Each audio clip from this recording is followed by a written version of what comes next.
Passenger train നിരക്ക് വർദ്ധിപ്പിക്കാൻ ഒരുങ്ങി റെയിൽവേ. അടുത്ത മാസം 1 മുതൽ പുതിയ നിരക്കുകൾ പ്രാബല്യത്തിൽ വരുമെന്ന് റിപ്പോർട്ട്. തൗഫീഖ് അസ്ലാം വിവരങ്ങൾ നൽകും. തൗഫീഖ്, എത്രത്തോളം വർധന ഉണ്ടാവും ട്രെയിൻ നിരക്കിൽ? അതിവ്യ വർഷങ്ങൾക്ക് ശേഷമാണ് ടിക്കറ്റ് നിരക്കിൽ നേരിയ വർധനവ് വരുത്താനായിട്ട് ഇപ്പോൾ ഇന്ത്യൻ റെയിൽവേ തീരുമാനിച്ചിരിക്കുന്നത്. അടുത്ത മാസം 1 മുതൽ ഈ വർധനവ് നിലവിൽ വരുമെന്നാണ് ഇപ്പോൾ വിവരങ്ങൾ പുറത്തു വരുന്നത്.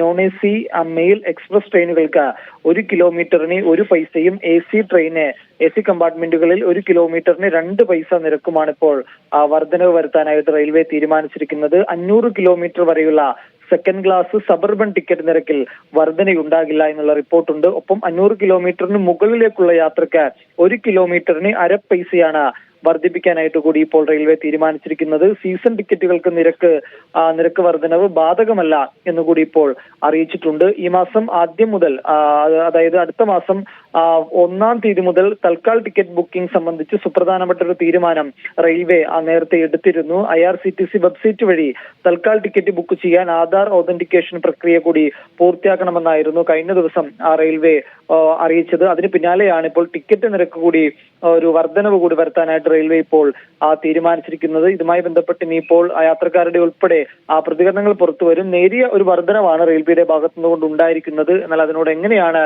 യാത്രക്കാർ പ്രതികരിക്കുക എന്നുള്ളത് വളരെ പ്രധാനപ്പെട്ട ഒരു കാര്യമാണ്. എന്തായാലും നിരക്ക് വർധനവ് വരുത്താൻ തന്നെ റെയിൽവേ ഇപ്പോൾ തീരുമാനിച്ചിരിക്കുന്നു. 500 കിലോമീറ്ററിന് മുകളിൽ ഉള്ള പാസഞ്ചർ ട്രെയിനുകൾക്ക് ഈ വർധന ഉണ്ടാവുകയുള്ളൂ. 500 കിലോമീറ്ററിന് താഴെയുള്ള ട്രെയിനുകളിൽ ജനറൽ കമ്പാർട്ട്മെന്റിൽ യാത്ര ചെയ്യുന്നവർക്ക് ഈ നിരക്ക് വർധന ഉണ്ടാകില്ല. എന്നാൽ AC-യും അതോടൊപ്പം തന്നെ സ്ലീപ്പർ കോച്ച് ഉൾപ്പെടെയുള്ള കോച്ചുകളിൽ യാത്ര ചെയ്യുന്നവർക്ക് 1 പൈസ, അതോടൊപ്പം തന്നെ 2 പൈസ എന്ന നിരക്കിലുള്ള വർധനവ് ജൂലൈ 1 മുതൽ ഉണ്ടാകും.